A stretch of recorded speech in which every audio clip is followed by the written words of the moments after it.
अलाख निरंजन। अरे दरबार में क्यों लोकत ना बा? अरे बच्चा कोई बा? हाँ बाबा आई। बच्चा आपके दुआरे जोगी फकीर आयल हुए, बाबा के कुछ भिक्षा उच्छा मिली? बाबा बड़े दिनवा के बाद दिखाई पड़ रहा है। का करी बच्चा, हम लोग जोगी फकीर है, उड़ता पंछी बहता पानी, कब कहाँ रहा कहाँ ना रहा। तो बाबा बड़े दिन के बाद आइला है, बढ़िया भजन सुना दे बाबा। ठीक है बच्चा, जब आप कहते हुआ तुल्ला भजन सुना। हाँ बाबा सुनाई। कर्म कैल खलिया भैया यही सब भोगी, मैं भमा हतारी करना। सुनत हुआ बच्चा? हाँ बाबा। कर्म कैल खलिया भैया यही सब भोगी, मैं भमा हतारी करना। पानी गैल जोगी, मैं भमा हतारी करना। पानी गइल जोगी, मैं भागवा। पानी गइल जोगी, मैं भागवा।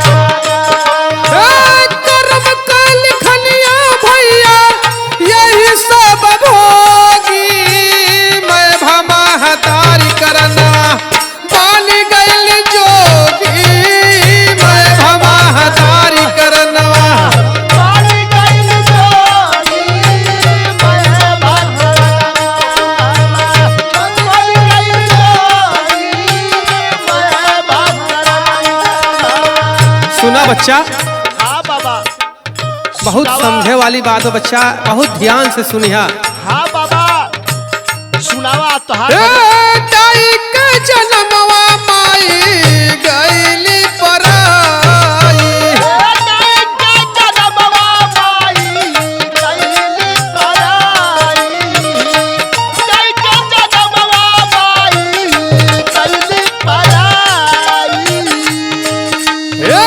बाबूजी लैले हो दूसरा लुगाई।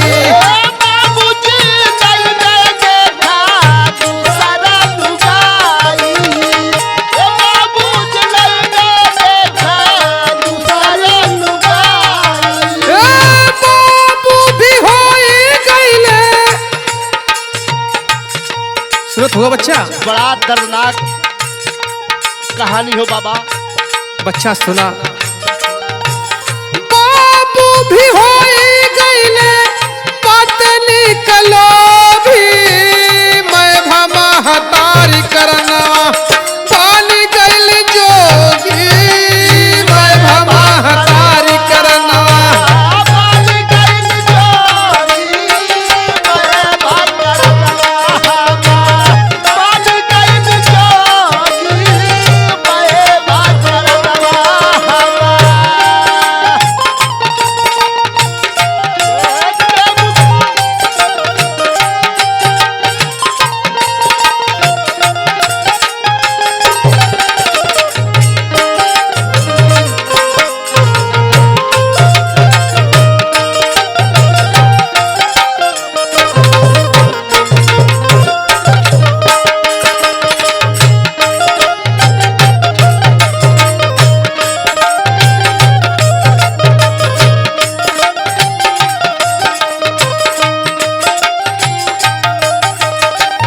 सुना बच्चा, हाँ बाबा।